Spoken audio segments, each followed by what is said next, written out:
Hello everyone. Guys, the burning question that I'm sure a lot of you must be wondering, a lot of people are asking is should we buy the dip in Asian Paints?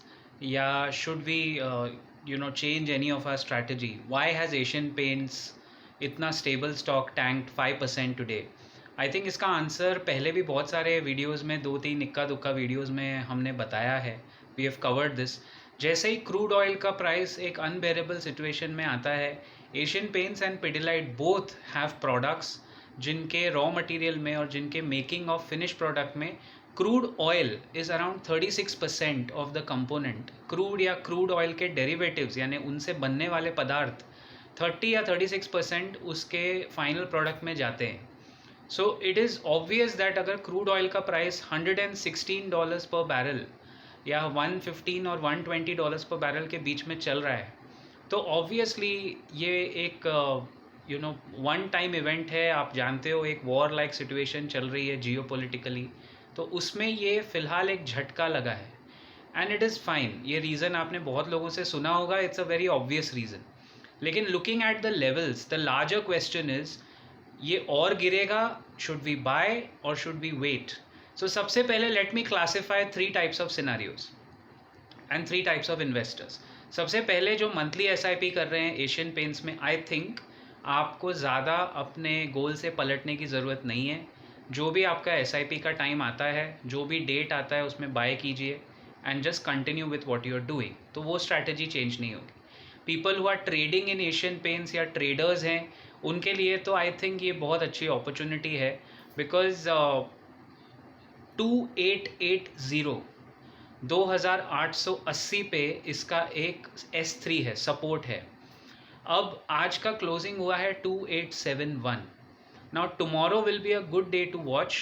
Tomorrow and Monday अगर Asian Paints और गिरता है या आपको गिरावट के संकेत देता है, then I think it's still a good point to enter at this price with 50% cash and keep 50% backup.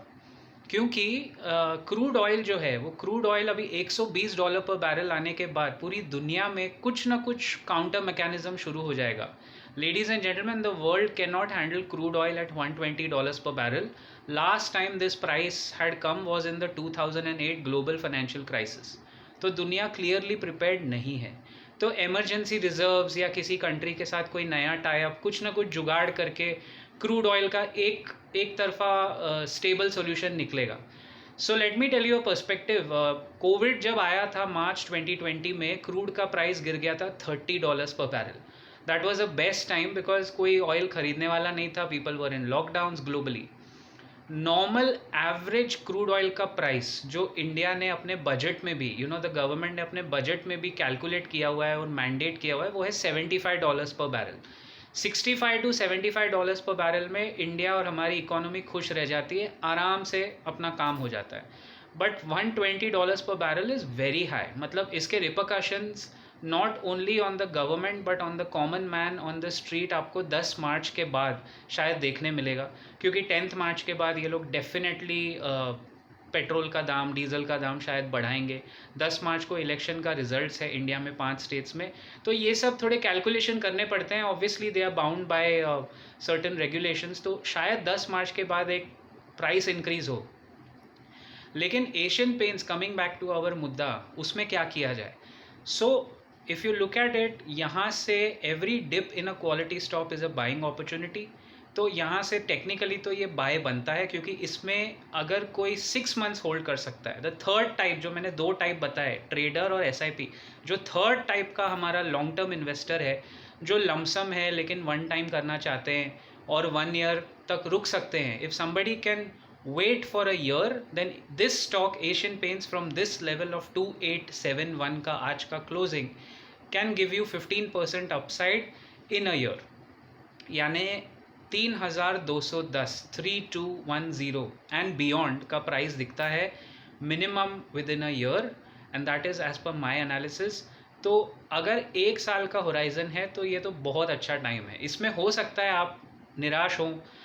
Probability है कि एशियन पेंट्स 2500 तक जाए, बट ऐसा बीच में भी हुआ था गाइस. 2020 के एंड में भी ऐसा एक करेक्शन आया था but this stock has always bounced back heavily after a major correction. तो ये हमेशा करेक्शन के बाद बहुत लाउड बाउंस बैक देता है, because crude oil is not sustainable at $120 per barrel. यानी क्रूड ऑयल $123 के ऊपर अगर गया तो डेफिनेटली इंटरनेशनल एजेंसीज और ये जो रिजर्व ऑयल रिजर्व्स पकड़ के बैठे हैं लोग, ये लोग रिलीज़ करेंगे और कहीं ना कहीं से क्रूड ऑयल 90 या $95 तक तो आना है. It might take a month. दूसरी तरफ जो वॉर है उसमें पीस निगोसिएशंस चल रही हैं. मैक्सिमम आप सस्टेन कर सकते हो आज के ज़माने में. मैंने आपको पहले भी कहा था 2 लाख की सेना अगर आपको चलानी है वॉर में तो maximum you can sustain is for 2 weeks. उसके बाद आपको या तो कब्ज़ा करना है या आपको सीज़ फायर अनाउंस करना ही पड़ेगा, क्योंकि न्यूक्लियर वॉर तो किसी के लिए ऑप्शन नहीं है. अगर न्यूक्लियर वॉर होता है गाइस तो हम लोग को वीडियो बनाने की ज़रूरत नहीं पड़ेगी शायद, फॉर ऑब्वियस रीजंस, बिकॉज उसमें कोई बचता नहीं है. I don't think so. So looking at all these factors 2871 is a very decent price. ये एक नी जर्क रिएक्शन है जो शायद आपको बार बार नहीं मिलेगा.